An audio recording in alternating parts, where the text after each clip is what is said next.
All right, hi everybody. I'm now switching to English. I want to thank Edwin Black for coming back to Mexico, first of all, because every time he comes, we learn so much. Edwin Black is, in my opinion, the most important historian of the 20th and 21st centuries. Let me tell you why. Right now, we are still living in the undulations, historical undulations produced by World War II. So if you want to understand your present, you have to have a good model of World War II. In order to have a good model of World War II, you need to understand German Nazism, because German Nazism produced World War II. But you can't really understand German Nazism unless you know the topic of eugenics. And eugenics is a subject that has been expunged from the historical education that we all received in school. So much that Edwin Black, before he started investigating the topic of eugenics, he didn't know anything about it. He was in the same shape that we all are when we come out of school and learn absolutely nothing about eugenics. If it weren't for Edwin Black, the topic of eugenics would still be in oblivion. He resurrected the topic in 2003 with a book that you should all read. The name of the book is War Against the Weak, Eugenics and America's Campaign to Create a Master Race. And the reason you need the topic of eugenics to understand World War II and your present is that eugenics is the movement that produced German Nazism. It was the most important social and political movement of the first half of the 20th century, and almost everybody has forgotten about it, okay? So please go read Edwin's book. Edwin is also the author of IBM and the Holocaust, a terrifying book that investigates the role played by the company IBM and by its leader, Thomas Watson, and everything that IBM did to help the Nazis get all of the information they needed about where all the Jews were and what their professions were and what their names were and who their relatives were and so on and so forth, so that they could be persecuted and finally exterminated.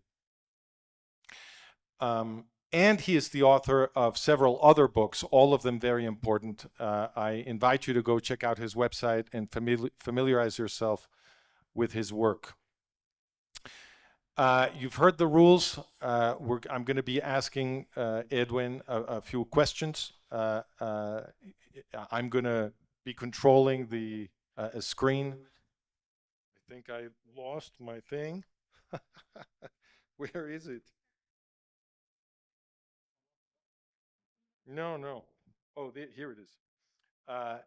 So I'm gonna be setting up the questions with a few slides. Edwin is gonna speak for a few minutes in reply. Then I get to reply. Then we may have a little bit of a banter going on, and I think that's it. I think we can get started, Edwin. What do you say? I'm ready. All right. So here we go. The topic is Trump and the future of the Middle East. So I know everybody's been wondering what the hell's going to happen now with Trump. Are things going to change? Is it going to be more of the same? Is this a revolution? What's going on? Is it good for Israel? Is it bad for Israel? Is it good for the Jews? Everybody's wondering. So first, I want to lay the common ground that Edwin and I share, and then we will move on to some topics where we don't always agree, and that will be, I think, more interesting for you. Okay, so first, where do we agree? Those of you who know me, these are my books, which Edwin hasn't read. So when you talk to him in private after the event, you can press him on the importance of reading Francisco's books. But this is where we agree, because my work is built on the platform of Edwin Black's work, right? So um, as you can see, my series of books is called The Collapse of the West, The Next Holocaust and Its Consequences. And I started publishing that series of books in 2013. Although in my articles, I was predicting that we were in grave danger of another Holocaust long before that. I've been making this prediction for over 20 years. Edwin Black, as you can see, is now doing a series that he calls The Second Holocaust, which is recent. So we are in complete agreement here. We are in real danger of seeing a repetition of the Shoah. And this is something that we have to take very seriously. We are also agreed on the importance of studying eugenics. That's my own book on eugenics on the left, and that's Edwin Black's War Against the Weak on the right. If you don't speak English, then you can go read my book, which is in Spanish. But you can read both because they're not redundant. They have very different approaches. But of course, my book relies heavily on Edwin's work, which is revolutionary. So the first thing I want Edwin to tell you a little bit about, and there will be no special controversy here between us, I just want him to illuminate you a little bit on this, is who was behind the eugenics movement? Because that's a very, very important question since eugenics became German Nazism, right? If we want to understand the war and everything that came after, the first thing you need to know is who was pushing the eugenics movement. Edwin, can you tell us? Yes, well, thank you very much, Francisco, for your gracious words and your introduction, and also for your body of work and the fact that you have emerged as a leading historical voice of highly granulated knowledge in the 21st century. So I want to steal from my 5 minutes to thank everyone for coming. It's wonderful to be back in Mexico City. It's a place that I love to be in, I love to see. Francisco says, why do you love Mexico City so much? But I do. So let's give me the 5 minutes and I'll give you the response that normally takes an hour and a half. The eugenics movement was started by the elites at the end of the 19th century and the beginning of the 20th century. It was the wealthy, it was the highly educated, and many of them were farmers, they were ranchers. And it was their idea that they could raise a better species of man in the same fashion that they would raise a better herd of cattle or a better field of wheat, meaning they would get rid of the bad stock and increase the good stock. And as a result of that, they decided they would kill off the unwanted and the unfit, according to them. And that included everyone south of the border, Southern Italians, Jews, African Americans, Indians, those of mixed race, and their preferred methodology was public gas chambers, and they even introduced legislation to do this. So when Francisco says who was behind the eugenics movement, the answer would be the lawyers, the bar associations, the universities, the intellectuals, the medical associations, the surgeons, the scientists, and the politicians. It was an entire movement of the country that thought that it could create a better type of human being if they eliminated everyone that did not look like themselves, and that was blonde, blue-eyed, white, and Nordic or Aryan. This, as Francisco says, was transplanted overseas into the German territory, thanks to the Rockefeller Foundation, the Carnegie Institution, and the Harriman Railroad fortune.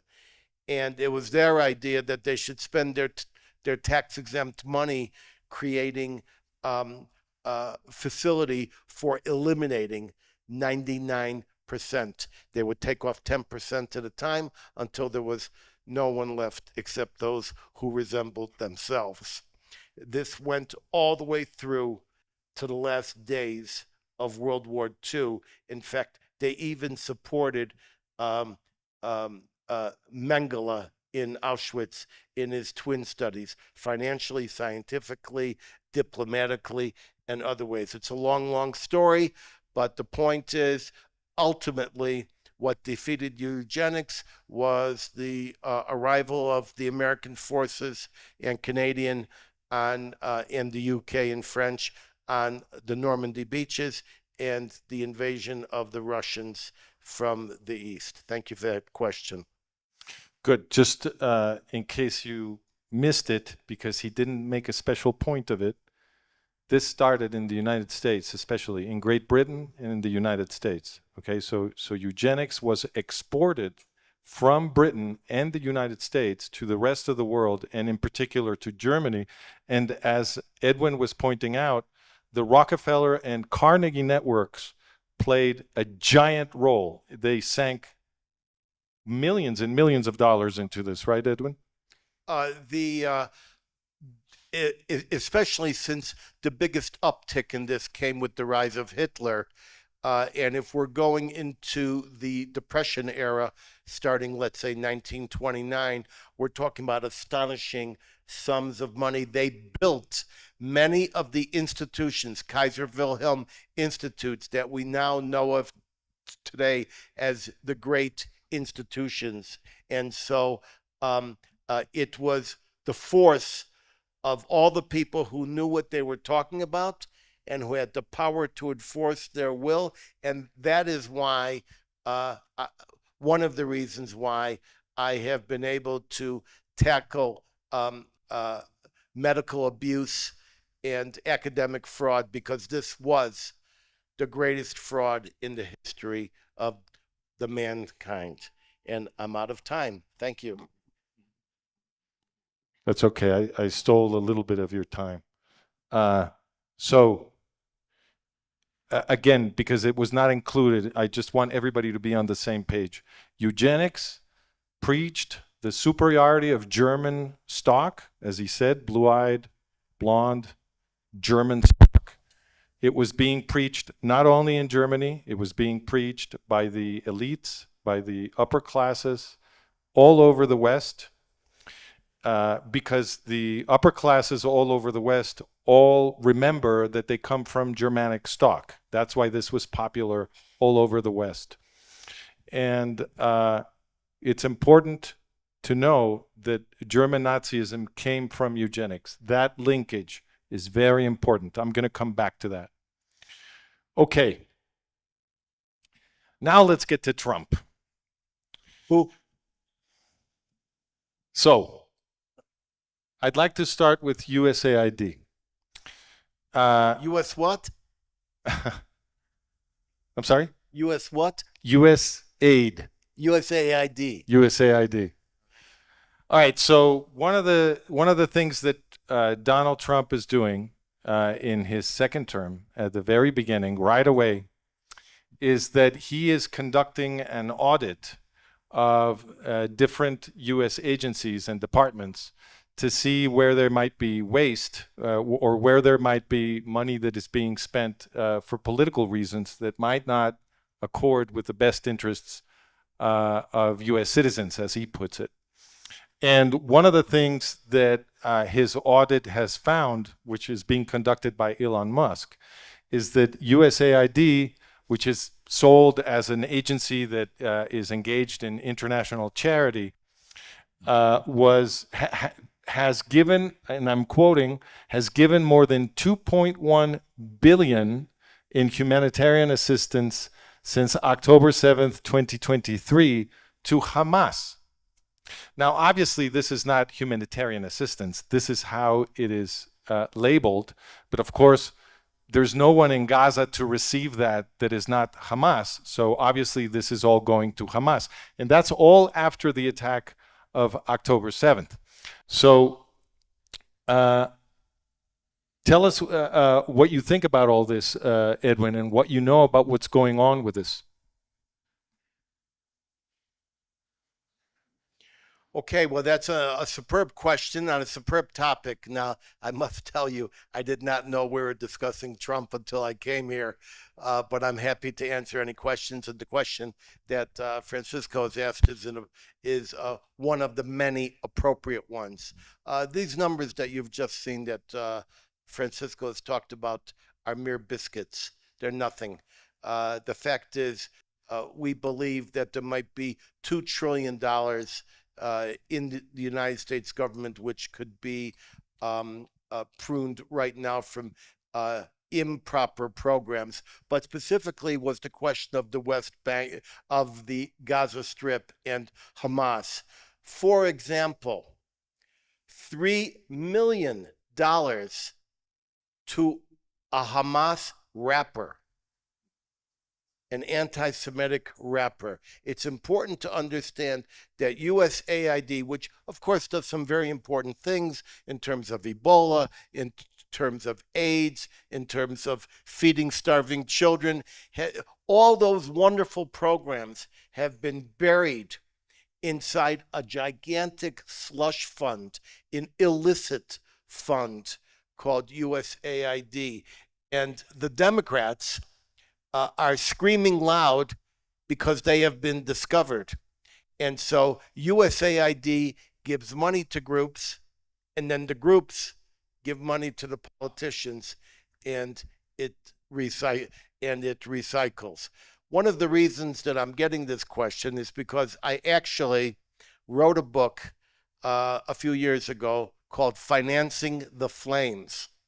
And that book exposed for the first time something that people didn't believe me when I went around and spoke about it. That people, terrorists, were getting salaries from the Palestinian Authority, and the more people they killed, the more money they got. And this was all coming from taxpayers and from the UN, from Mexican taxpayers, American taxpayers, British taxpayers. No one would believe me, even in the halls of Congress. Now everybody has a name for this. They call it pay for slay. I was the one that started it. I've said this on my show, and I'm happy for Francisco to check me on this. I believe that there are no innocent civilians in Gaza. It is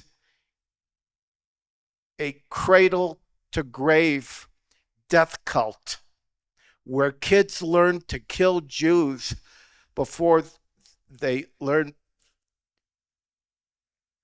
their ABC. We're funding it. This group of people cannot be saved. This group of people cannot be allowed to come back into power. You cannot put another 50, 60, $100 billion into Gaza, and I'll be happy to answer questions about who owns Gaza and who are the indigenous people of Gaza when we get to that. These people must be subjected to the same de-radicalization as the Bushido cult in Japan and the Nazi cult in Germany.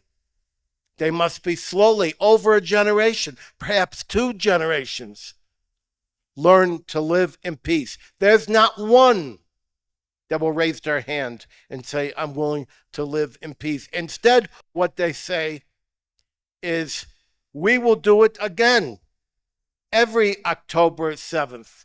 And we take them at their word. And I'm telling you, there was almost another October 7th some months ago when Hezbollah was ready to invade Israel from pre-positioned locations along the northern border. They were ready to invade, and Israel took precise action to get rid of them and to neutralize the threat. And now Hezbollah is on its back heels.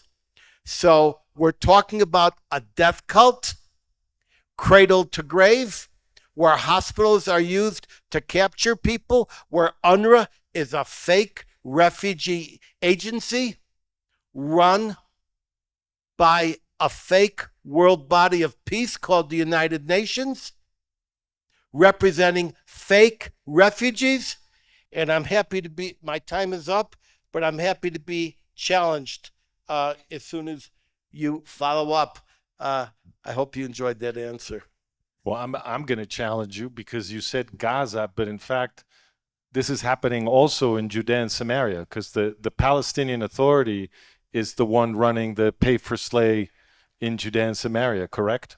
Yes, the pay for slay is actually being run out of the Palestinian Authority, but the Palestinian Authority is a subsidiary, a corporate subsidiary of the Palestine Liberation Organization, the PLO, and so is Hamas. And the fact is that Mexican, American, British, and Swedish taxpayer money is still funding salaries to all these people who did what they did on October 7th. And so, yes, the only difference is that in the Palestinian Authority, they have learned to talk proper, and they have learned to say, yes, we believe in a two-state solution. But it's important to understand that it's this group. Remember, we cannot generalize when it comes to Arabs, and we cannot generalize when it comes to Islam. Remember that the largest millions of Islamic people are friendly to Israel in India, in Azerbaijan, in many other places, in Abu Dhabi. These are Arabs too. The Arabs are from the Arabian Peninsula. The Jews are from Judea. And there is a subset of that group which in May of 1964 stole the identity of the Jewish Zionists, who at that time and for a century before were known worldwide as Palestinians. Now, one day I'll come back and show you more, but for the purposes of what I'm saying, this group has learned to talk peace but live war. Okay, so I guess a rhetorical question. You don't have to answer this one, but I guess a rhetorical question for all of us is, what in the world is PLO Fatah, or the Palestinian Authority as we now call it, still doing in Israel? What is it still doing there? Why hasn't it been pushed out? I'll answer that question. They are paying Arabs to murder Jews. It's a huge chunk of the Palestinian Authority budget. If you want to know all the gory details, go read Financing the Flames. It's a very important book. But tell us, why haven't they pushed them out? Well, it's about 16% of the Palestinian budget, and it's largely financed by foreign sources. And when they say we're going to stop it, because we're getting pressure from the people listening to Edwin or to the people who are complaining in New York or Washington, all they're really going to do is stop the program through the A channel and bring the money in through the B channel. Remember, in the Arab culture, they do not believe in peace. They believe in alliances. The word they use is hudna, which means truce. And frankly, they wish to ally with the strong horse. This is in Arab culture. And the strong horse right now is not that Jew that jumped into the pit in Ukraine. Oh, let me answer further. The reason the PA is sitting up there in Ramallah, and you have to remember, how is it possible that so-called Palestinian lands are occupied when they have their own demi-state? There's a giant red sign that Francisco has seen saying no Israeli can pass here, and it's all under international Oslo agreements. So how are they occupied? You're being gaslit. You're being lied to. But the reason that they're there is because the Israelis were stupid.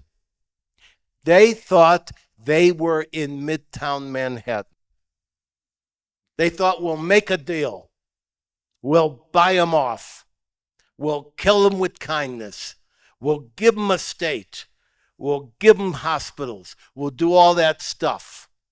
And they weren't in Midtown, Okay. but the Middle East. All right. So it seems, so now we can get into the controversies a little bit more. So the Trump effect there on the controversies? on the positive column of the Trump effect, we could list such items as, he resumed sending the blocked weapons to Israel. He canceled funding for USAID, which was funding Hamas. He has proposed to remove the Arab Palestinians from Gaza, this population that needs to be deprogrammed. So all of that is on the positive column. On the negative column, at least according to some of us, we have that Trump has forced Israel to sign a ceasefire with Hamas. And that is a ceasefire, the details of which are remarkably similar to the ceasefire that Joe Biden was insisting that Israel should sign with Hamas. So the question for Edwin is, what is more important? What's on the positive column or what's on the negative column? Because some of us believe that Donald Trump has forced Israel to lose the war. So what do you say to that, Edwin? Let's see these columns. Okay, this is the negative stuff, right? Yeah. Move all that right over here into the positive. Okay, let me answer Francisco and explain a little bit about Francisco's feelings. Francisco is echoing the feeling of all of us, and that is that we can't stand these ceasefires. It hurts us. It drives us crazy.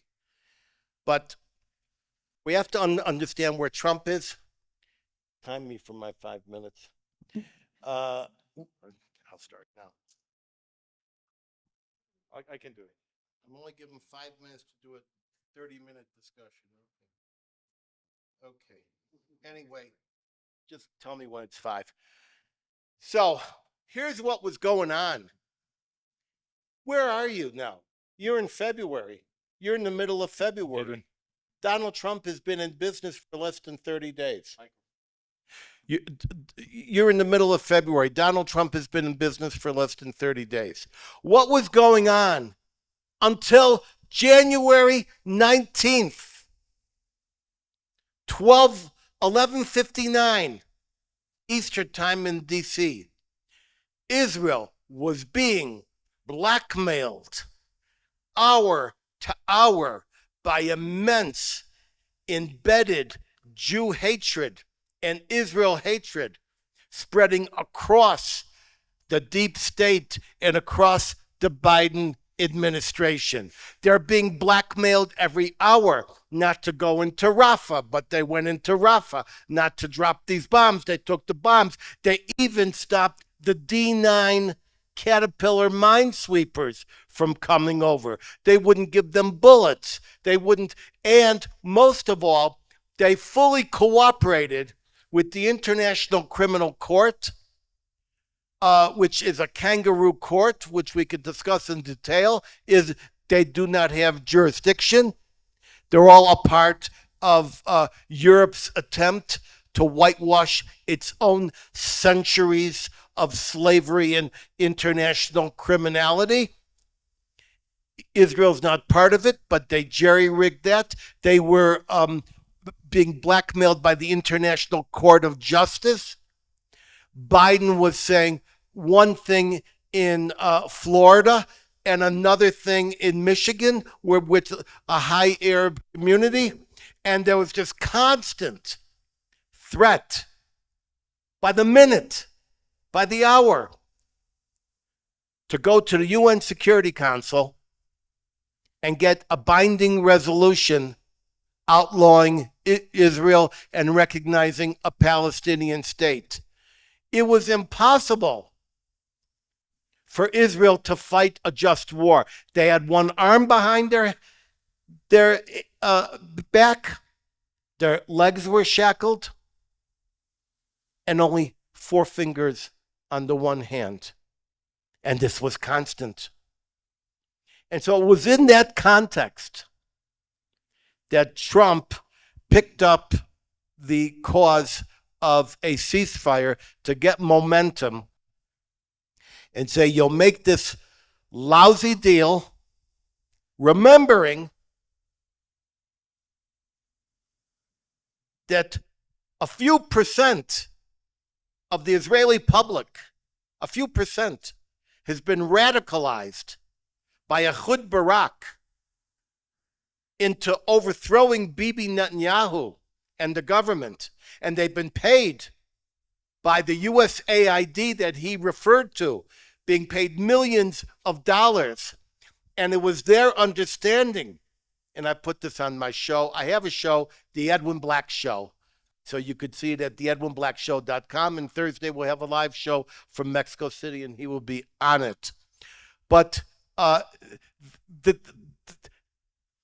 they were constantly blackmailing Israel. And one of the means was by supporting this group that determined through scientific study that if only 3.8% of a population of a society, 3.8%, continuously protested in the street, they could bring down a government.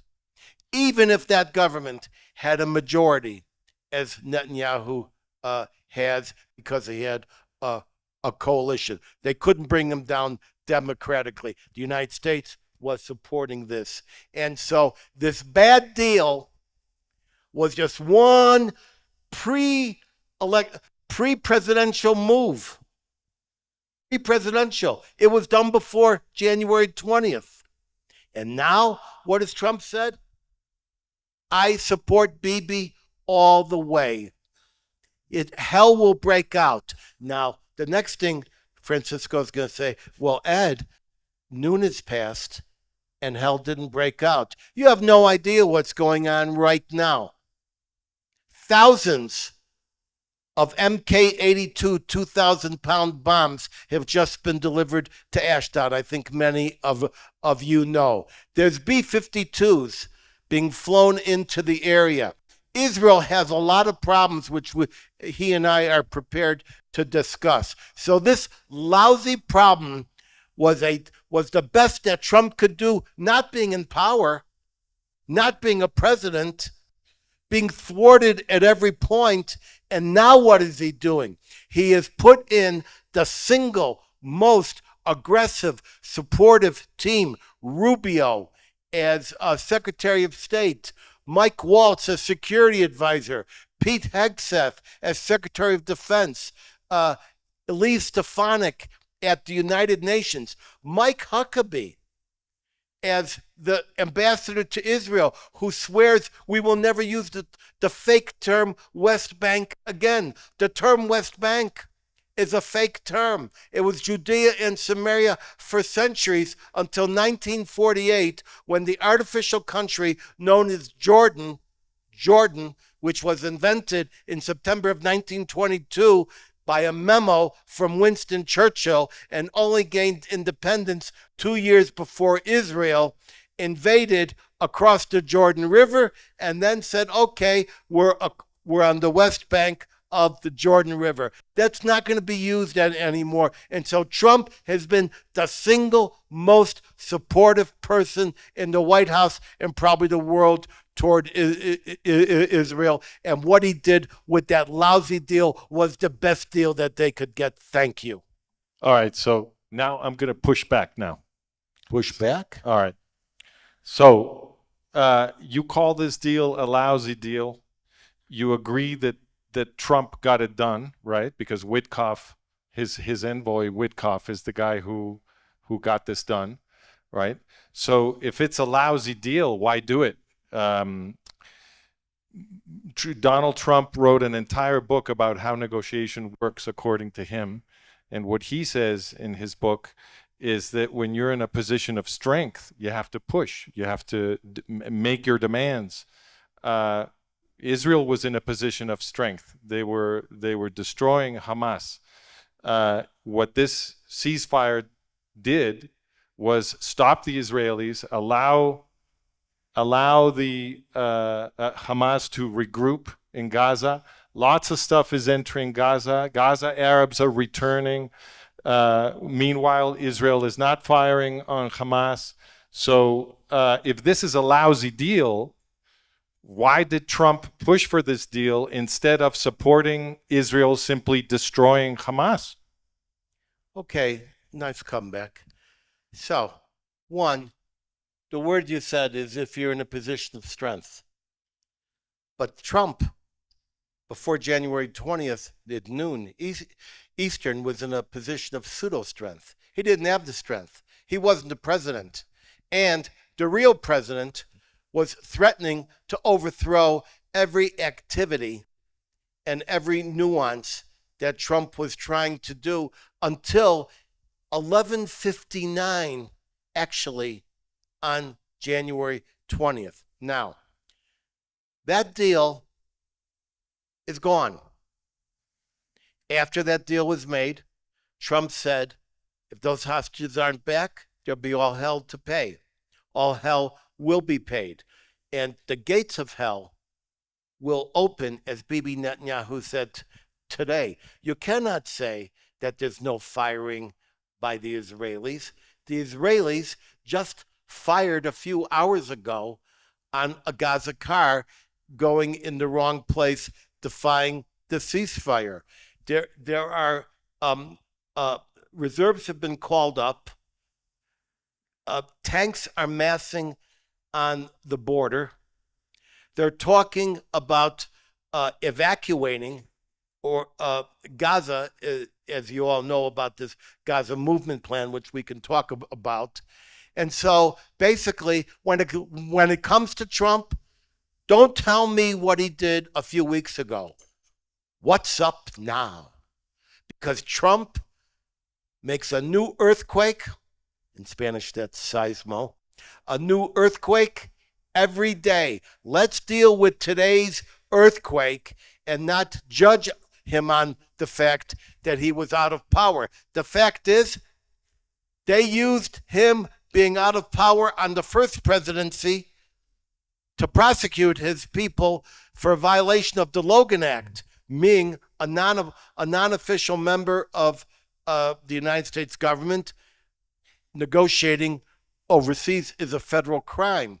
So that is out the window because Trump has the Senate, he has the House of Representatives, he has the Justice Department, he has all of those mechanisms. So he was able. It's really unfair to really judge Donald Trump today or yesterday by what was done before he was the president, for heaven's sakes. He wasn't in a position of power. And if you think that Israel is not ready to go back in, it is ready to go back in and go back in a big, big way. There was a point when they were going to clear the northern stretch of about 3 miles. And every civilian that didn't leave was a terrorist. They were going to level it, cut it off.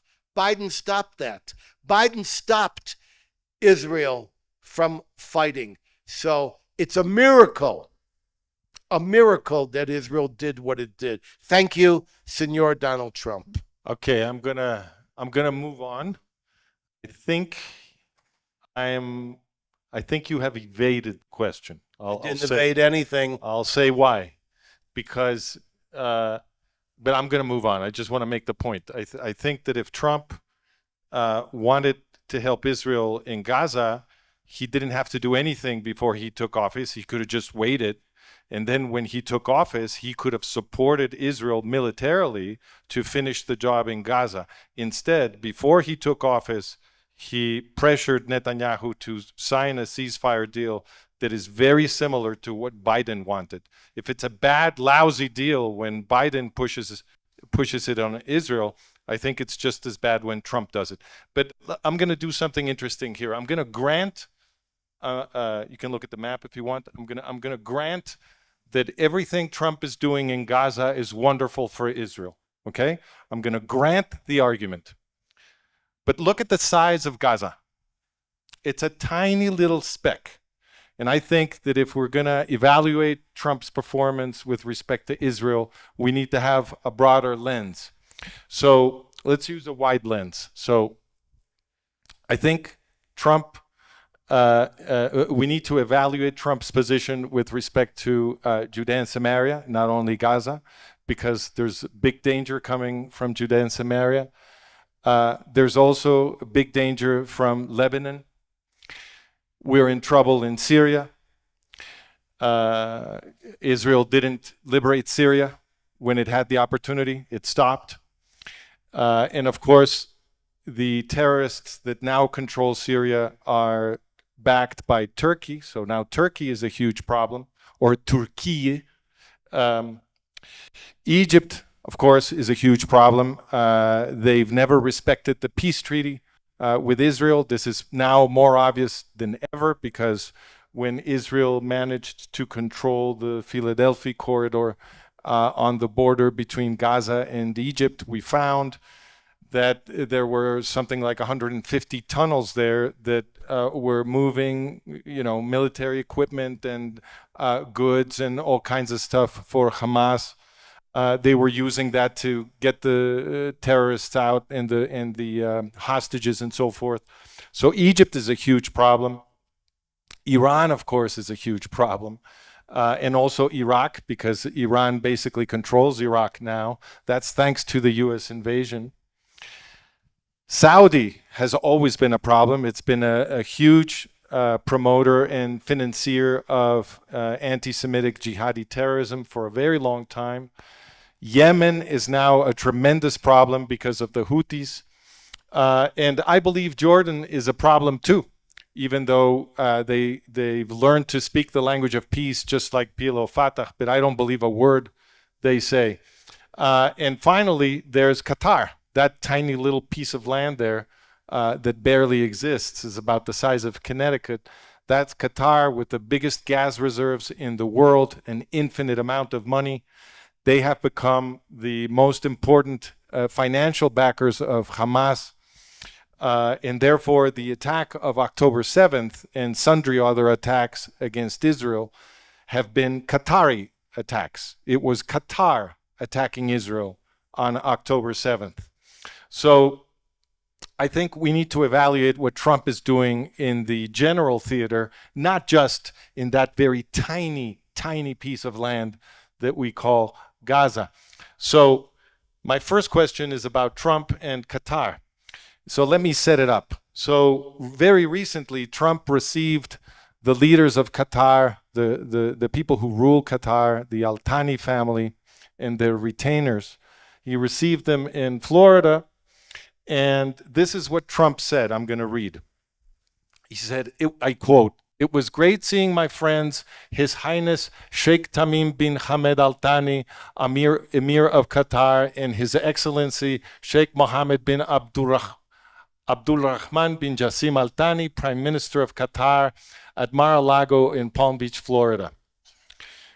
The Emir, he says Amir, but he should say Emir, has proven to be a great and powerful leader of his country, advancing on all levels at record speed. He is someone also who strongly wants peace in the Middle East and all over the world. We had a great relationship during my years in the White House, and it will be even stronger this time around. Okay, so Qatar, if you don't know, Qatar is host to the United States the biggest military base in the Middle East. Okay, Qatar is where CENTCOM is based, Central Command, whose area of responsibility includes all of North Africa, the Middle East, and Central Asia. So Qatar is an intimate ally of the US bosses. And as Trump is saying here, he had a very good relationship with Qatar in his first term. He expects to have an even better relationship with Qatar. You can see him there blowing kisses to the jihadi terrorists who run Qatar, and he is vouching for them, saying that they're interested in peace in the Middle East, when in fact, what the Qatari bosses are doing is financing all of the jihadi terrorist movements that want to destroy the Israeli Jews in genocide. So my question to Edwin Black is, isn't this more important than the other things that Trump is doing in Gaza? After all, Qatar is the country that created the mess in Gaza. What do you say? Okay, it's a very good presentation. I appreciate what you did. I liked your map. So let me figure some things out. The microphone? I got it right here. You got it right there. Got it here. Okay. See this? This is nothing. This is nothing. Today, you're at Mar-a-Lago, we're having schmaltz herring, and you're a good guy. I want something out of you. You don't do it my way, the hell with you. So never mind this. Now, let's go back to the map. Well, that hardly seems like you answered my question. All you said is that this doesn't matter. It doesn't matter. It doesn't matter. You want me to go back to the map? Yeah, go back to the map. Okay, great map. Nice stuff. Okay, so this is an excellent map, and I'll take some time and explain a few things to you. First off, this here is Egypt, and to let you know, to pick up on what he said, we're looking at a war with Egypt imminently. Imminently. In December of 2024, at the end of, as I was telling you, was blackmailing the Israelis. Biden gave Egypt $5 billion worth of arms. You need your microphone.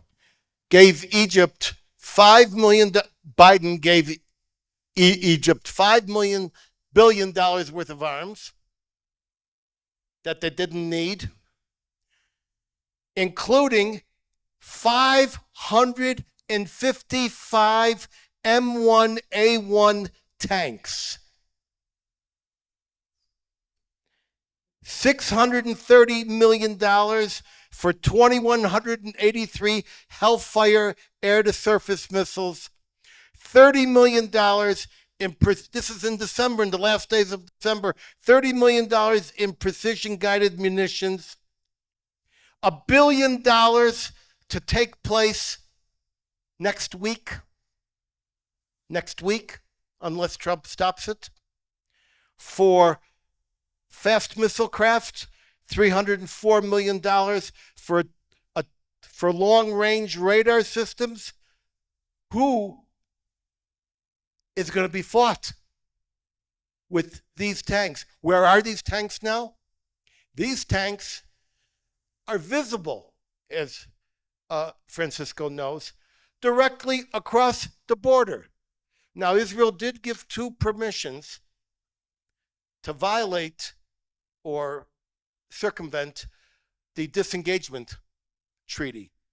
And I am one of the few who's actually visited in the Sinai with the multi-forces and observers to separate them. And he said, you can beef up your battalions here to fight ISIS in the Sinai. There was ISIS in the Sinai. I think I was the last Jew to get out of Sinai before ISIS came in. So Egypt is ready, and a high-ranking member of the government just said yesterday, we can be in Tel Aviv in 24 hours. 24 hours. That's not peace talk. That's not Camp David Accords. And at the same time, Turkey has come across to make a peace deal with the reformed ISIS guy from al-Nusra, Giuliani, and they're soon going to put an air base there. They have a joint defense project.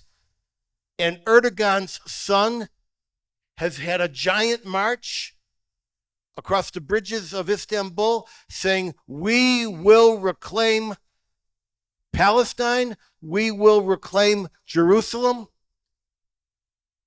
And things are happening right now. And Qatar, as he rightly says, is one of the two ringleaders. First comes Iran. You know, if I were writing a book about this, the first thing I would do is say, let's not talk about who did what, let's say who financed it. Biden financed all this. He put the money in their pocket. Billions of dollars a month that financed all of this. So Iran, but the second one is Qatar. Now, what is this little nothing here? Well, in 1927, I wrote a book about this too, called British Petroleum and the Red Line Agreement. There was a Turkish guy, and he got rights to all the oil in the Middle East. Okay, they call him, and he got that through a long series of litigations. And the way they did it was they took a big red pencil and they drew a map around the entire area because there were no map marks which could be reliable after World War I. And just outside that map, and by the way, I've had the pleasure of being the only one to go through the British Petroleum and the other Gulf oil records. Just outside that big red line was this place, Qatar. 74% of the people in Qatar, maybe it's 78. It's actually more now. Is it more? What is it now? Well, according to the latest numbers I saw, 94%. Maybe you're right. Wait. 94% of the economically active population in Qatar are foreigners, and the overwhelming majority of those are slaves. Okay, they're slaves or indentured in some way. Many times they're from Bangladesh, they're from India, they're in places like that. So this is a complete slave operation. But Trump loves them. Don't say Trump loves anybody. Trump loves you in the morning. Let's check at noon if Trump loves you. I mean, Trump owned and disowned and then re-owned so many of his opponents. Remember, Rubio is the guy who said Trump had little hands, and now he's his good buddy. And the same thing went with the governor of Florida. They've all made up. Trump is a pragmatist. Okay, so Qatar has money. Nothing but money. And Qatar is in everybody's business. And when I say they're in everybody's business, they got money in the Jewish community. They have money in Israel. They have money in Mexico. They have money in Israel. They were the ones that Israel permitted to bring giant suitcases of cash money into Hamas. So we have a multiplicity of bad actors. Wait a minute, keep the map up. But here's something you don't know. Israel, with the backing of Trump, which is 100% backing, not 99. See this area here? It's called Yemen, right? And then there's a little place here called Somalia. Most people in this room don't know that there's an unrecognized territory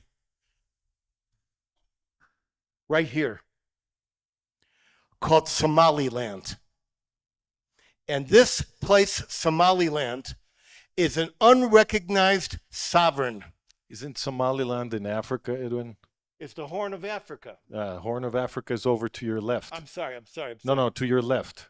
Here, it's what I said. No. It's Horn of Africa. Here.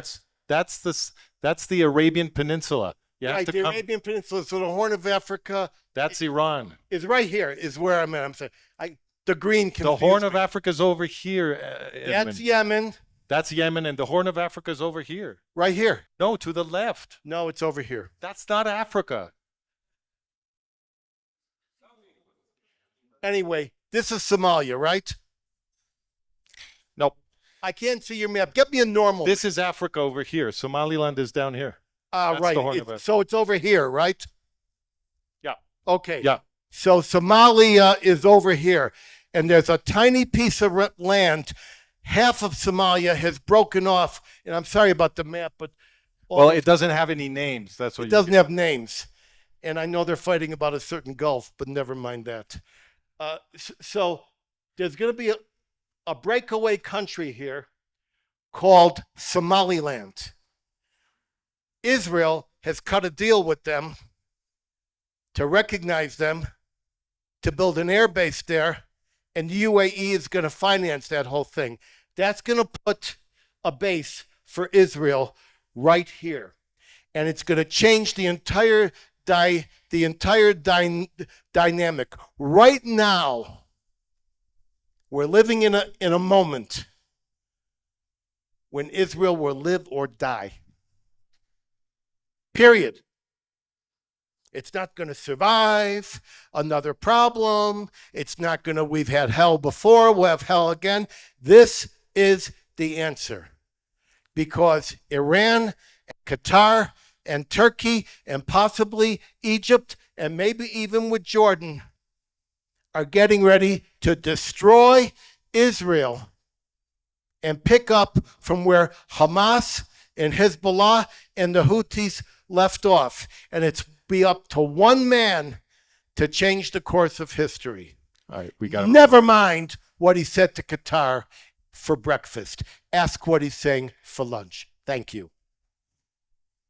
All right, so I'm going to move on, but I didn't like your answer. I think that if we can say that Trump's love affair with Qatar doesn't matter, we could just as easily say Biden's love affair with Egypt doesn't matter. I mean, all of that stuff you said that Biden gives to Biden Egypt. Didn't have a love affair with Egypt. He didn't even know what was going on. He didn't know these contracts No, well, that's were not the being point. made. Whoever's running the country. So the point is, you said Biden. I didn't. You said Biden. Biden gave the contract to Biden administration. Right. So the Biden administration. That's not Joe Biden. That's somebody whose name you don't know. But that's not the point. The point is the Democrats were funding Egypt, right? That's the point. No, the Americans funded Egypt, not the Democrats. Okay, so the Democrats, the Americans, whether Democrats or Republicans, have been funding Egypt. Since Camp David, of Yes, course. and the Americans, whether Democrats or Republicans, have been intimately allied with Qatar. They have their most important military base in Qatar. And I want to make a point about Qatar before we move on. And it is this. Qatar is impossible to defend. You can't defend Qatar unless you're the United States. Because Qatar is a perfectly flat, tiny little peninsula of sand. There's nothing there. It's just sand, flat. So only the U.S. can protect it. If the U.S. didn't have its most important military base there, Qatar would have already been conquered either by Iran or Saudi or Iraq or someone. Saudi. Probably Saudi. Because there was a blockade by Saudi Arabia. Remember, Qatar has Al Jazeera. And the Saudis hate that because Al Jazeera means the Arabian Peninsula. Can I make my point? Yeah. So because Qatar is impossible to defend except if it has an American military base there, what that means is that the United States can tell Qatar what to do. If the United States wanted to change Qatari foreign policy so that Qatar would not be financing all of these anti-Semitic jihadi terrorist movements, they could do so, and they haven't. Whether Democratic or Republican administrations, the United States government has not changed Qatari policy, which over the years has been the destruction of Israel. And Trump is saying that he wants to improve his relationship with Qatar and that Qatar wants peace in the Middle East. I'm going to leave it there. I need to move on. So let's move on to Trump and Hezbollah. Okay. Hezbollah is a huge problem. Edwin Black is right that Hezbollah is on its heels because of Israel's attacks. That's true. But it's also true that Israel stopped. Israel did not destroy Hezbollah. And Israel is now drawing back. It signed a ceasefire agreement with Hezbollah, and it has been moving back into Israel, which means, of course, Hezbollah is going to be reconstructed. The only way to win this war is to win the war. Israel had to liberate Lebanon, just as it had to liberate Gaza. It didn't do so. Now, what is the relationship of Trump to this? Michael Bolos married Tiffany Trump in 2022. Bolos is the son of Lebanese-American businessman Massad Bolos. Massad Bolos is an associate of ex-President Michel Aoun. He was president of Lebanon. And Aoun is the only important Christian leader in Lebanon who has friendly ties with Hezbollah. The Free Patriotic Movement that Aoun leads signed a strategic alliance with Hezbollah in 2006. They have a memorandum of understanding, and Aoun has been allied, basically, with Hezbollah. So Trump's son-in-law is a member of a family that is closely associated with people who are allied with Hezbollah. This guy Bolos has even been a representative in Nigeria for the Free Patriotic Movement, so they're very close. So I don't see Trump moving against Lebanon. He hasn't said anything about Israel needing to finish the job against Hezbollah, and we also have to take into account that since 2003, the United States government has been sending many billions of dollars in armament to the Lebanese army, which I think we will agree has become an appendage of Hezbollah. So my question to you, Edwin, is what's going to happen in Lebanon? Do you think that Trump is actually going to support Israel against Hezbollah, or are we going to see more of the same, you know, we have to keep the peace, there has to be a ceasefire, that is then going to allow Hezbollah to reconstruct and get ready for another genocidal attack against Israel? Very good presentation. Thank you for the question. So, you're correct about this guy Bulls and his connections to Aoun. Now, for many years, I've had extremely close, almost daily connections to the Lebanese Christians. And I've been up into Lebanon during the wartime period. I've even had them on my show. So you have to understand that Lebanon has a constitution which mandates a division of power between religions. It mandates that.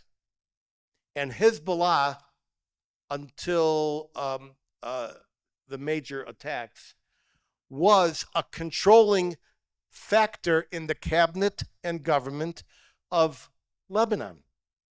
They controlled the airport. They controlled the telecommunications. They had their own enclaves, their own banks. And so Aoun, who's a Christian, would be by necessity have to have MOUs, memos of understanding, memorandum of understanding, and modus vivendi with these legitimate parts of the government, which could veto any action or inaction. However, since Israel destroyed these guys, you know, they say that the pager was invented by a Jewish guy in 1969. That's playing the long game. Anyway, these pagers was only the beginning. They got rid of Nasrallah. They got rid of all of these guys. Everybody was afraid to become the head guy because he would be killed the next minute. They're no longer pushing and controlling the strings of Hezbollah. And Hezbollah is actually funded through the foreign ministry of Iran.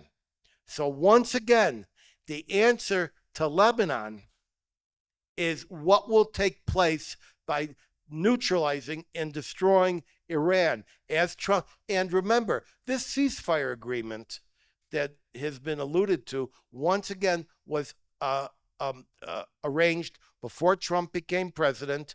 It was arranged by Amos Hochstein, his Biden's guy, and Israel has been attacking as recently as a few hours ago Hezbollah trucks, which they say are essentially not only violating but perhaps intending to violate. So I say once again, we have to let the Trump system play out. And Trump has shown time after time, please do not gauge Donald Trump by what he says at breakfast, because noon he could change his mind. And so give it a couple of days. He hasn't been in power for even a month, and he's doing a lot of work, and we shall see more each and every day. Lebanon will be fixed.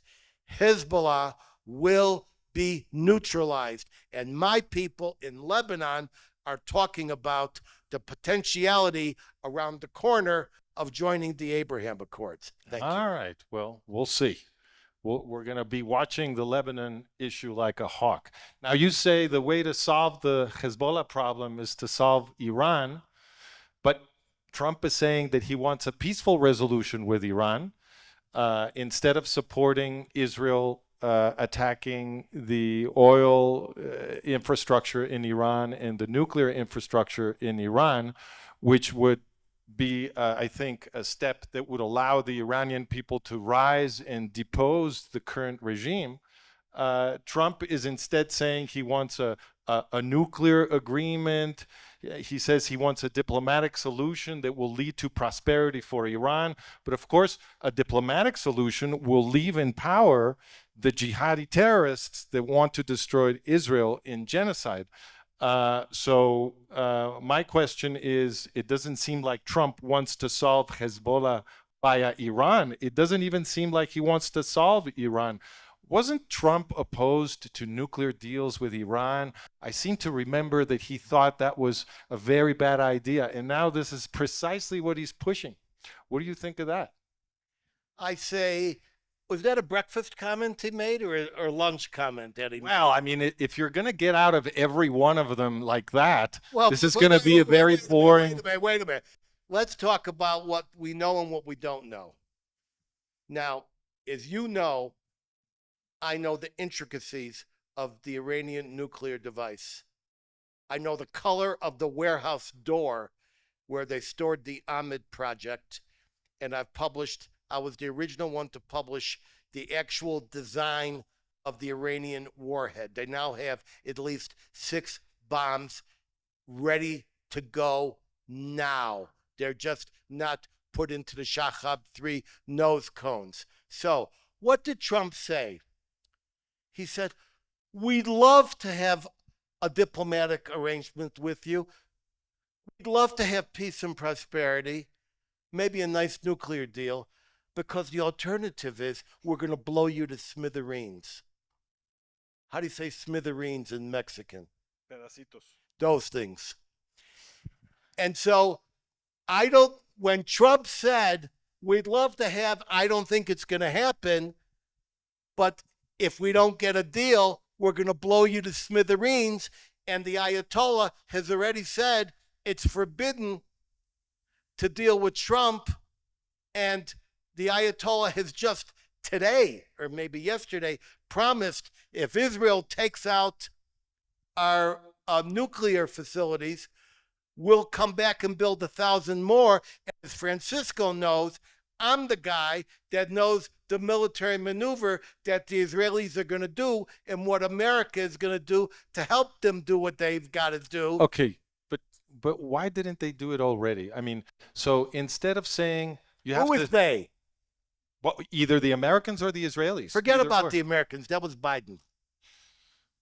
Well, right now I'm talking about the Israelis and I'm talking about Trump. So the question is, why instead of saying you have to sign a nuclear deal or else, why can't Trump simply support Israel destroying the nuclear infrastructure of Iran? Israel already attacked Iran, destroyed their defenses, didn't lose a single plane. What that tells me is that Israel's superiority over Iran right now is such that they could relatively easy destroy everything going on with nuclear capacity of Iran, and they could do it a lot easier if they had the military support of the United States. So why not just go ahead? Because Iran already attacked Israel, right? And Iran has attacked the United States in the past. So why not simply go ahead and destroy a regime that launched world jihad and that wants to exterminate the Israeli Jews? Why not just go ahead and destroy that? Here's your answer. Do me a favor. What day is it today? Today is Sunday. And what time is it now? This is going to be another breakfast argument. Could you wait a few days? Could you just wait a few days? Why? They just met. Rubio and Netanyahu just met to discuss what needs to be done. Now, look, I know how it's going to be done. It's not going to be a surgical strike.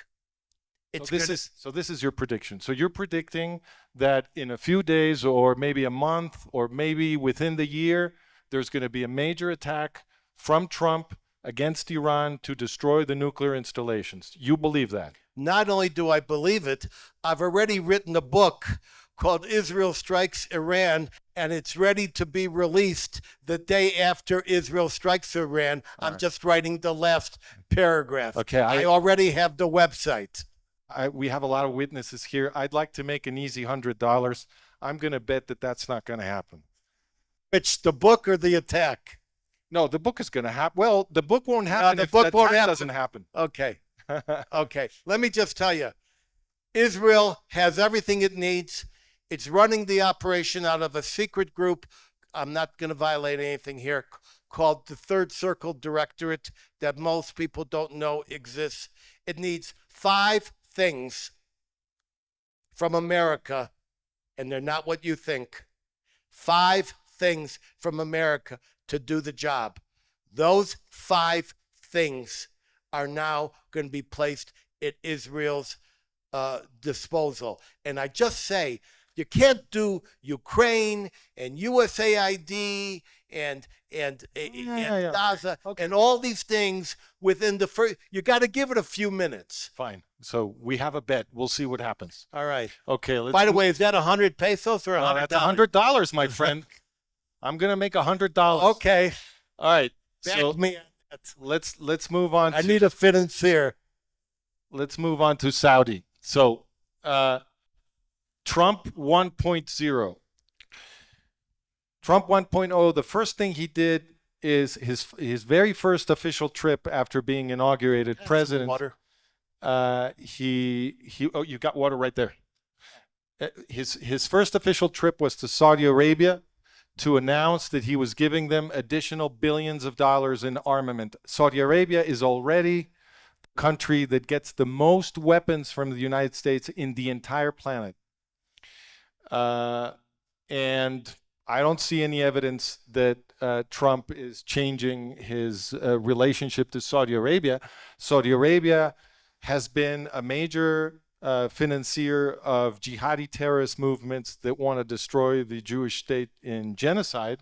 So what do you say about that? I mean, there's also, Trump 1.0, he proposed, I don't know if you people remember this, but in his first term, Trump adopted the Saudi peace plan, so-called, to create a PLO Fatah state in Judea and Samaria. That's what he proposed in his first term.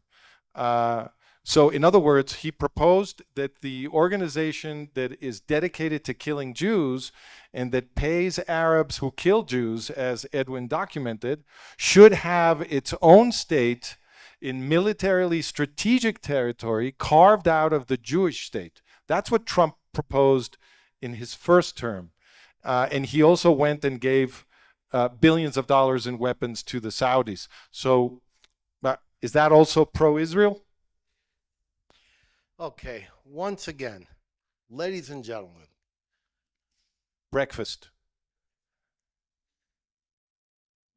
Actually, Trump 1.0 was 2 presidencies ago. Now he's Trump 2.0. As Trump stated, you can't talk about a 2-state solution anymore. Since that time, a lot of people have died.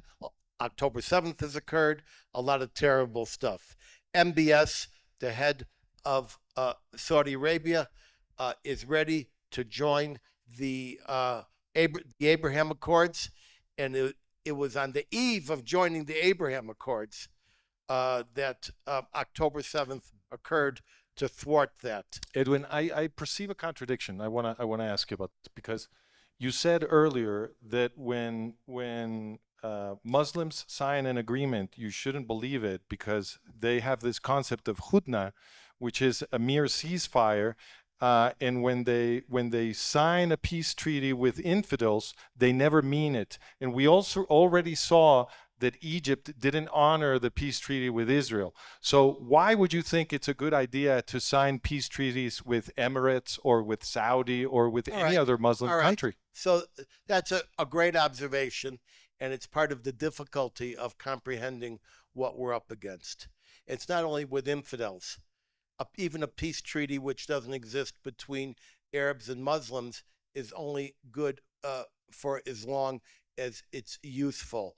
And remember, it's okay to lie in the Quran if it's for the purposes of advancing your case. So basically, it comes down to this. If you look at the Abraham Accords, right now, the Abu Dhabi and Morocco and all of that throughout the entire Gaza retaliation, throughout the entire Hamas-Gaza war, has held fast. Here's the thinking in the Middle East. If there's no war on Monday, but they don't mean it for peace, and there's no war on Tuesday, and they don't mean peace, and there's no war on Wednesday, and then if you keep doing that day after day, it means something.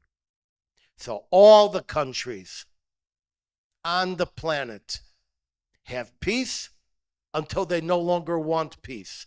Anyone who, as my friend Francisco knows, has studied the League of Nations, has studied the great wars of Europe, know that all the people had peace until they tore up their peace. If MBS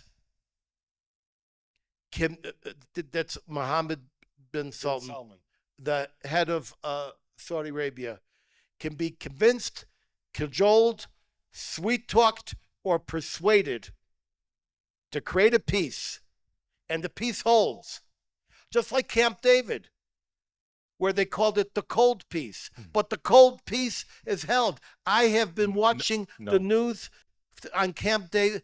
There is no.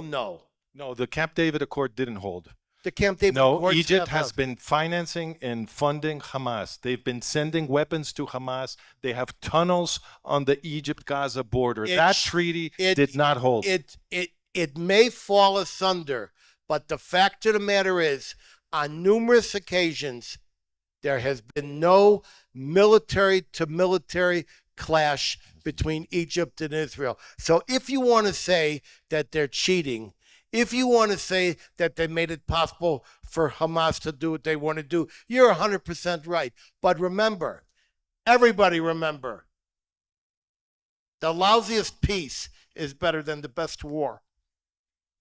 Not if it's not a peace. So Wrong. no, hold on. Wrong. Take the Iranian case for a second. The which? The Iranian case. So if you apply the same principle to Iran, you would have to say that Iran has been at peace all these years because the ones doing the fighting are Hezbollah and Hamas. No, you wouldn't even think about saying that. Look, Iran is teetering on the edge of bankruptcy. It's got a complete public that opposes the theocracy. Netanyahu has got his own street names in Tehran.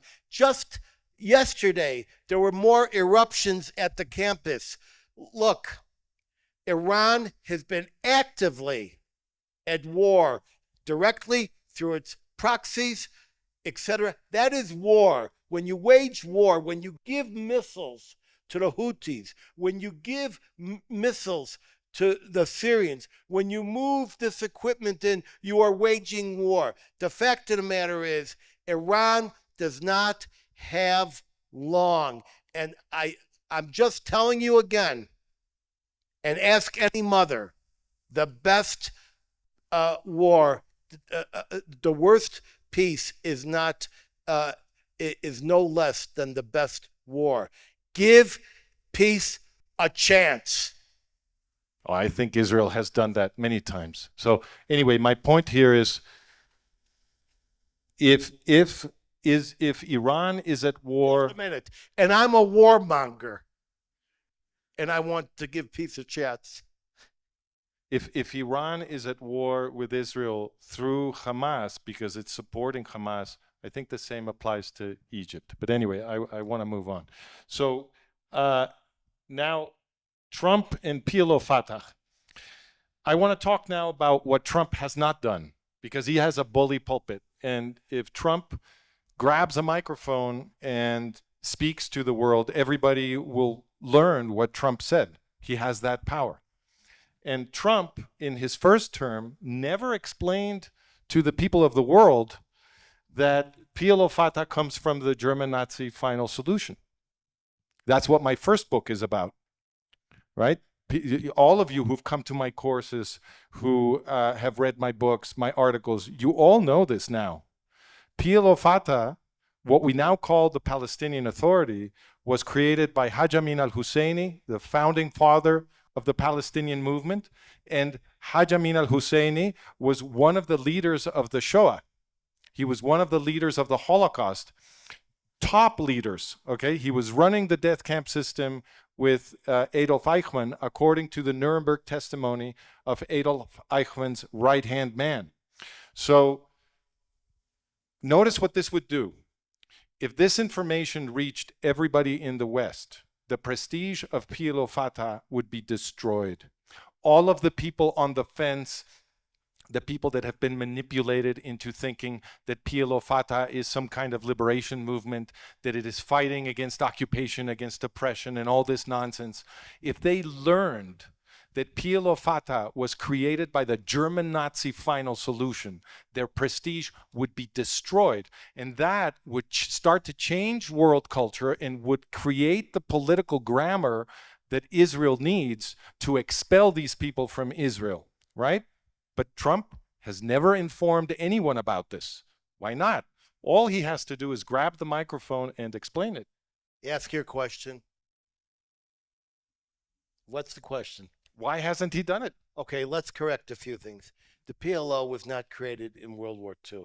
The PLO didn't say that. I said PLO was I said Al-Fatah, which then swallowed the PLO, was created by Haj Amin al-Husseini. I can show you the documentation if you haven't seen it. Well, what is known as, when you say PLO Fatah, the PLO was created by the KGB and the Arab League. And Nasser. But that's not what we're talking May of about. 1960. That's not what we're talking about. Okay. We're talking about Al-Fatah, Okay. which swallowed the PLO by 1970. So whoever created the PLO originally is not important.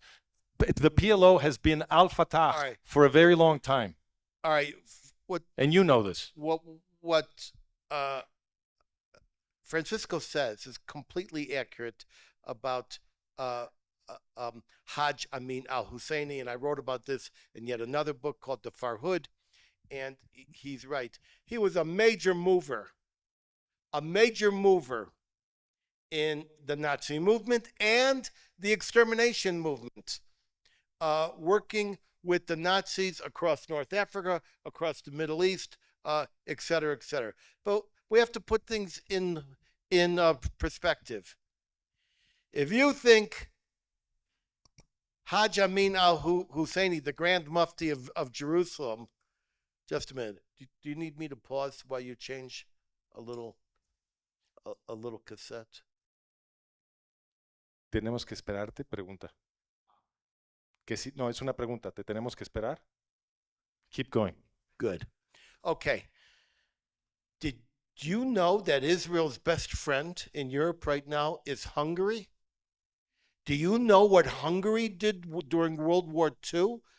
That it took the women and put them in what they call houses of credit to attach electrodes to their vaginas in front of their families? But Edwin, sorry, we're running out of time. The question is, why hasn't Trump informed about the Nazi origin of PLO Fatah? Why hasn't he informed? If he is pro-Israel, he can destroy. If Trump went out today and said PLO Fatah was an appendage and an organic part of the Nazi movement, no one would care. The majority of the world no longer cares if Jews are killed. We must fight for ourselves. And what Trump is trying to do, and I say again, he can't do everything by next Shabbos. You have to give this a couple of days. It really doesn't matter what Trump says about what Germany did, what England did, what Paris did, what Canada did. For heaven's sakes, look at what Canada said. None is too many. The point is, Trump is committed to creating peace worldwide. He's committed to nuclear disarmament. He is committed to a reduction in military expenditures across the board. He's committed to the elimination of war. And remember, when you eliminate the war, and then you have a peace, even if it's a lousy peace, that is vastly better. And that is what Trump is doing. And it really doesn't matter. It doesn't matter 1 second of your time why he said this at 9 o'clock and why he said this at noon, why he didn't say this today and why he said this 5 years ago. What matters is every day there is a new monster achievement to support the Jews in the United States with anti-Semitism, to support Israel in all its military and diplomatic needs, and to make not only a golden age for the United States, but a golden age for the Jews, and thereby a golden age for the world. Thank you very much.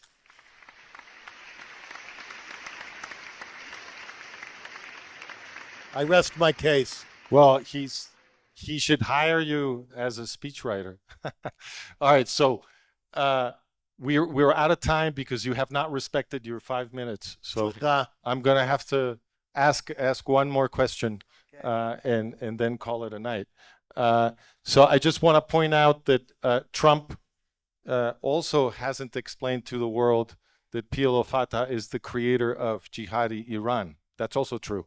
That was actually explained on the front page of the New York Times in 1979 when the Iranian Islamic Revolution happened. It was explained on the front page of the New York Times that Yasser Arafat, Mahmoud Abbas, and their buddies from PLO Fatah had armed and trained in Lebanon Ayatollah Khomeini's guerrillas. And I think people do care about Iran, and Trump has not explained to the world that PLO Fatah is the exact same thing as Iran. So what happened with the Oslo so-called peace process is that Iran was introduced into militarily strategic territory of the Jewish state. And it was the United States that did that. The United States created the Oslo so-called peace process.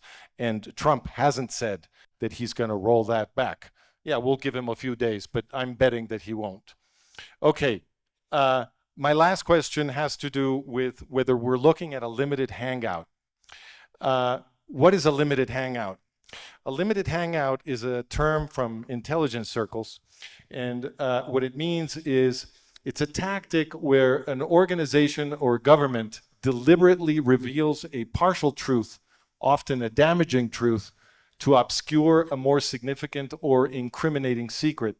The goal is to control the narrative by appearing transparent while actually preventing deeper scrutiny. Okay, that's a limited hangout. So you make up a partial confession so that people think, well, he's confessed, right? That's it. And in that way, they'll never ask about the bigger crimes you committed, which are still secret. That's a limited hangout. We've seen this before. I'm setting it up. We've seen this before. We've seen limited hangout, for example, with the Church Committee investigation in the 1970s, where the U.S. public and people around the world got the impression that the United States government, the United States system was self-correcting because a lot of scandals were being made public about the activities of the CIA. The CIA was found to be corrupting the entire U.S. system. This began with an investigation by Ramparts magazine in 1967 that showed that the CIA had taken over the National Student Association. And after that investigation, many other investigations documented that basically the entire US system had been corrupted by the CIA. But not one person was persecuted, and the CIA was not abolished.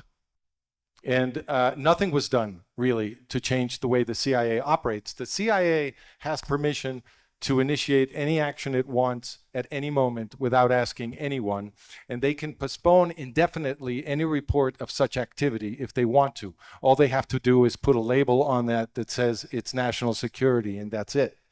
All of that is in the national security law, in the National Security Act, and you can go read about that on my Substack. I just published an article on that. So that was a limited hangout. Nothing changed, but everybody got the impression that the system was self-correcting. And we had another one with the Iran-Contra investigations. With the Church Committee investigation, the CIA promised that they would never do this again. But of course, if nothing changes, if nothing changes in the system, of course they're going to do it again. And we found out in Iran-Contra that Republican President Ronald Reagan, who's been compared in many ways to Donald Trump, was sending many billions of dollars to Ayatollah Khomeini, the launcher of world jihad, the very man who created Iran as a tool to destroy the Jewish state in genocide. So then they were found out. There was a congressional investigation. Stuff was aired. Nobody was prosecuted, once again, except for Oliver North, and then his conviction was vacated. So nothing changed. And in these investigations, they found that the CIA had an entire system called SLPD to corrupt media and academia, just like they had found in the Church Committee investigations. Nothing had changed. And finally, to finish setting up this question, it is Christopher Simpson documented, historian Christopher Simpson, whom Edwin knows, documented in 1988 with documents obtained thanks to the Freedom of Information Act, which is the US transparency law, that at least tens of thousands of Nazi war criminals that formed Adolf Hitler's intelligence network in Eastern Europe were absorbed after World War II to create the CIA. So this is the Washington Post recognizing this in the book review. It says, it is no longer necessary or possible to deny the fact the US government systematically and deliberately recruited active Nazis by the thousands, rescued them, hired them, and relied upon them. It was Nelson and David Rockefeller who did this. Nelson and David Rockefeller were informally running the CIA through their friend and retainer, Allen Dulles. So my question is, shouldn't we at least consider the hypothesis that what we're seeing right now with the Trump airing all these scandals and with the audits and everything else, that this is another limited hangout? They're making us believe that the system is self-correcting. There's an audit. The scandals are being aired, etc. Trump looks like he's very pro-Israel because he's canceling U.S. aid and so forth. But meanwhile, very, very dangerous things are going on in the bigger area, in the bigger panorama. What do you think about this, Edwin? Could this be a limited hangout? Okay, that was quite a presentation. First of all, I'm exceptionally impressed that Francisco knows all this stuff about Ramparts Magazine, the CIA, and COINTELPRO, and this Nazi recruitment deal, which is known as Operation Paperclip. I lived it. No, this is not. Paperclip was a few scientists. It wasn't a few scientists, more than 1,100 Well, guys. this is hundreds. This is tens of thousands of Nazis. This is not Paperclip. Yeah, the Nazis became part of the CIA. Everything he This is Bloodstone. Bloodstone, Edwin. This is not Paperclip. This is Operation Bloodstone. Bloodstone came in the echo of Paperclip, and they were That may be, but they're two separate operations. Okay. Everything he said about the misdeeds and the invincibility of the CIA is completely correct. However, there's a new sheriff in town. Well, but Just who's a the minute. sheriff? These are the Rockefellers. Just a minute. The Rockefellers are gone. Okay. Now, what did Trump do? He put in a new DCI, that's the Director of Central Intelligence, Tulsi Gabbard. The intelligence community hated her. He's got Rick Grinnell.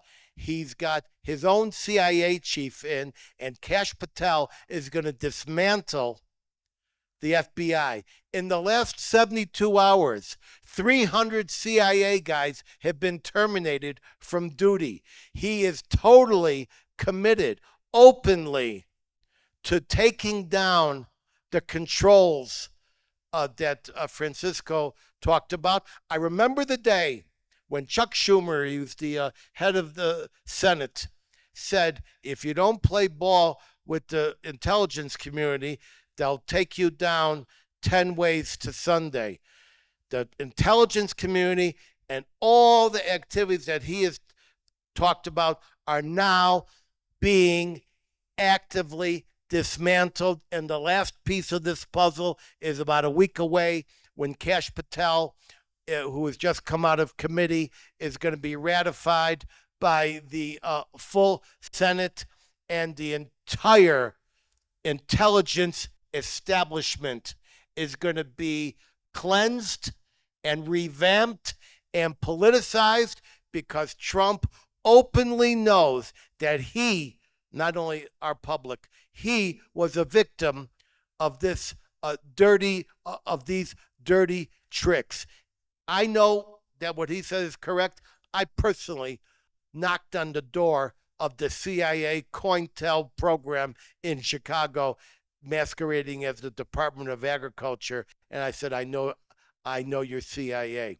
But once again, you can't judge this man for a few more days. You got to give it a minute, and he hasn't been in business for even 30 days. So give it some time. That's my response. Okay, so give us a prediction. Do you think clandestine operations will be abolished in the Trump administration? All right, question is, clandestine operations will not be abolished.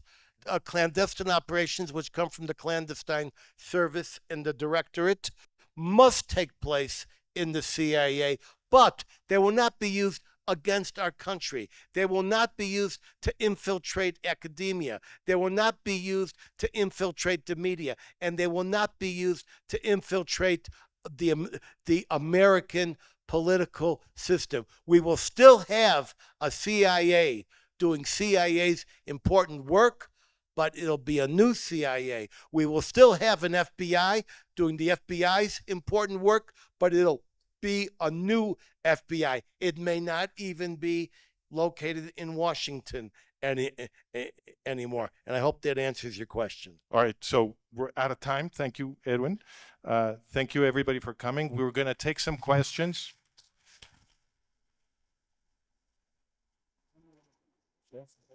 I'm sorry. Apparently, we can't.